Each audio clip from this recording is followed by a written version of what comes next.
स्वामी समर्थ.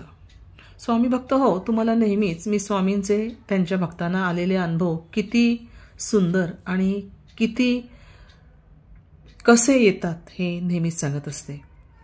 आणि त्या अनुभवातनं आपल्याला सगळ्यांना बरंच कळतं की स्वामी त्यांच्या भक्ताला सोडून कधीच कुठे जात नाहीत, सतत त्यांच्यासोबत असतात. भक्त कुठेही गेला तरी त्यांची नजर मात्र त्यांच्या भक्तावर असते. असेच एक भक्त आहेत सौ मंगल कुंभारे. त्यांनी त्यांचा एक असाच अनुभव कथन केला आहे. त्यांना स्वामी समर्थांबद्दल काय लिहावे तेच कळत नाही, कारण जेवढं लिहू तेवढं कमी आहे. आपले विचार थेटेच आहेत आणि त्यामुळेच त्यांनाही असं वाटतं आहे की स्वामी समर्थांबद्दल काय लिहायचं हा त्यांना प्रश्न पडला. कारण स्वामींनी इतकं दिलं आहे त्यांना.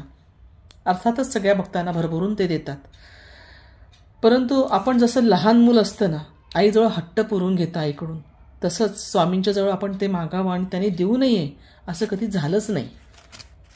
त्याचप्रमाणे त्यांनी ह्या मंगलाताईंना सुद्धा एक असा अनुभव दिला की त्यांची प्रचिती ऐकता ऐकता आपण रमून जातो. त्यांचं म्हणणं असं आहे की नेहमीच ते पाठीशी उभे असतातच आणि त्यांना हा त्यांचा अनुभव नेहमीच येतो आणि येत आलेला आहे. त्या म्हणतात की त्यांचा जो मुलगा आहे तो इंजिनियर झाला आणि 2005 GREची परीक्षा देऊन MS साठी अमेरिकेला जाण्याचा त्यांनी निर्णय घेतला. पासपोर्ट तयार होताच, परंतु व्हिसा आणि बँकचे लोनचे काम मात्र बाकी होते. बँक लोनच्या कामासाठी वेळ तर फार कमी होता आणि सतत रात्रंदिवस श्री स्वामींचा त्या धावा करीत असत की मुलाच्या कामात अडथळा येऊ नये म्हणून त्यांना विनवत असत. रोज सकाळ संध्याकाळ स्वामी समर्थांसमोर बसलं की आपोआप त्यांच्या डोळ्यात पाणी यायचं. परंतु असं हे नित्यनियमाने करत असताना श्री स्वामी समर्थांनी त्यांची हाक ऐकली आणि व्हिसा आणि बँकेच्या लोनचं सुद्धा काम लगेचच आणि लवकर झालं. तसंच त्यांना मुंबईला जायचं होतं आणि बँकेच्या खात्यातून पैसे त्यांच्या हातात पडले होते. अडचणी खूप आल्या त्यांना, परंतु स्वामी त्यांच्या पाठीशी उभी राहून त्यांची सगळी कामं सुकर करत गेले. आज त्यांचा मुलगा अमेरिकेत आहे आणि स्वामी समर्थांच्या कृपेने त्याचंसुद्धा सर्व काही व्यवस्थित चालू आहे. मुलगा अमेरिकेत असला आणि 3च महिन्यात म्हणजे नोव्हेंबर 2005 त्यांच्या मुलीचं लग्न ठरलं.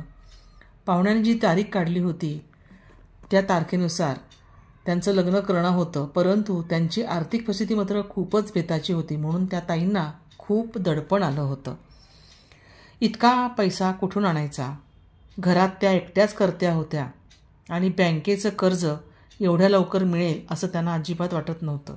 त्यामुळे त्या खूप चिंतेमध्ये होत्या की मुलीचं लग्न कसं करायचं, कसं पार पडणार.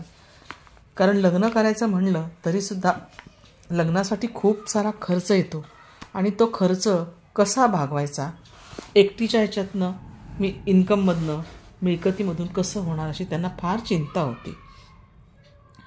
परंतु शेवटी सगळं त्यांनी स्वामी समर्थांवर सोपवून दिलं आणि कोणतीही मनात शंका न आणता त्यांनी मुलीच्या लग्नाची तयारी सुरू केली.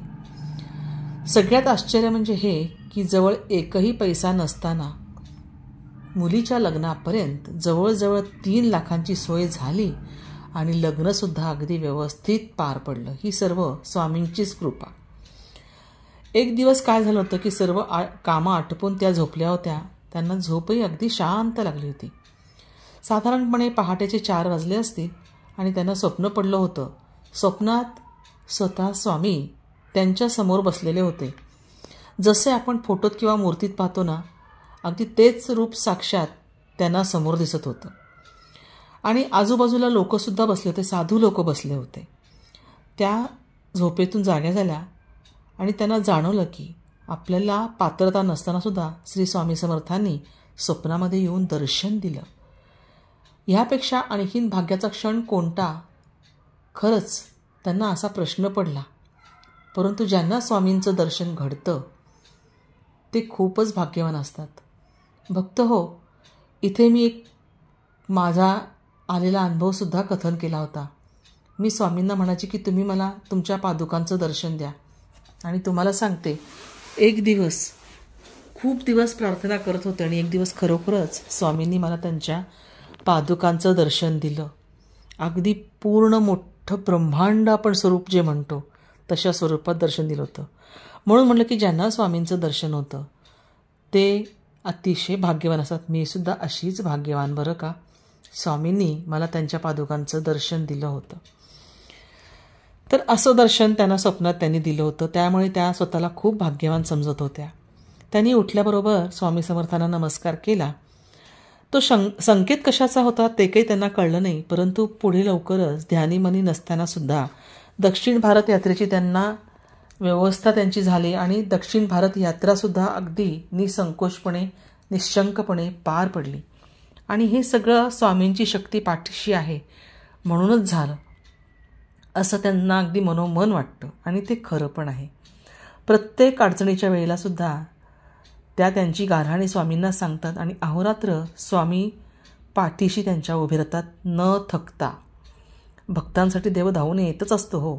ह्याचा पुरेपूर अनुभव आपल्या सगळ्याच भक्तांना आयुष्यामध्ये नेहमीच येतो. आणि समर्थांची ही जी कृपा आहे ती आपल्यावर सदैव सगळ्या भक्तांवरती अशीच राहावी आणि सगळ्या भक्तांना असेच अनुभव स्वामींचे यावेत अशीच मागणी स्वामींना आहे, अशीच प्रार्थना स्वामींना आहे. त्यांचा हात श्री स्वामींनी कधी सोडू नये. भक्तांना कधी त्यांनी दुर्लक्षित करू नये. खरं म्हणजे ते कधी दुर्लक्षित करत नाहीतच. अहो छोट्या छोट्या गोष्टींमध्ये श्री स्वामींचा इतका अनुभव येतो. ते आपल्या पाठीशी उभे आहेत ह्याचा वारंवार अनुभव येतो.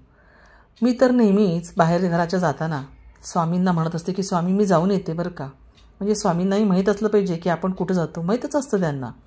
परंतु त्यांना बरोबर चला असं म्हटलं की तुम्ही अगदी निशंकपणे जाऊन येऊ शकता.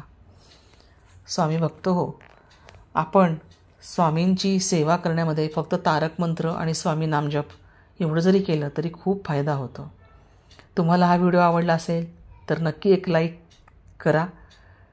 हा तुमच्या सगळ्या मित्रमैत्रिणींना कुटुंबियांना शेअरही करा म्हणजे सगळ्यांना अनुभव कळतील.